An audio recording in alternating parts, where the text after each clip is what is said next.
New this evening, we are learning more tonight about a bill that would allow Alabama public schools to teach Bible classes.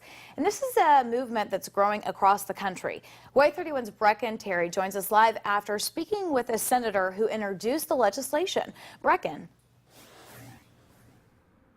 Senator Tim Melson, who represents the Shoals, tells me Senate Bill 14 will allow public schools like this one to study the Bible. It will also allow school districts to display artifacts, monuments, and symbols related to the Bible for educational purposes. And it's not like we're trying to force any denomination or belief or anything like that on an individual. We're just trying to give them the option of taking the course as a history course, literary course. Senator Tim Melson tells us how the idea of Senate Bill 14 came about. I had two individuals approach me last year who were wanting to teach the Bible locally. They were asked to teach a class, but they didn't feel like the statute was strong enough to support them. So there was an idea to get a bill that just allows them and strengthens it in case they get challenged in court to teach the Bible as a literary course. The bill would allow teachers to offer an elective course on the study of the Bible, focusing on its historical significance. The superintendent and the board do not have to offer it, so it doesn't make anything mandatory. SLMPE just says if you want to teach a literary course on the Bible, how it affected the history of the world and the U.S. in general, then you would be allowed to teach it. The American Civil Liberties Union of Alabama told us this kind of legislation is unnecessary and counterproductive.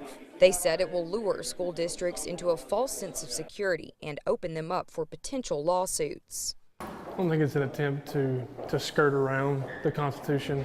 Craig Bullion has 3 kids in the Alabama public school system, and he says he supports Melson's bill to give students the option to study the Bible. It's history just like you open up a history book and tell about the Civil War. There's still a history to it about where society and where the humaneness of the world has come from the Bible, and how it was how the world began.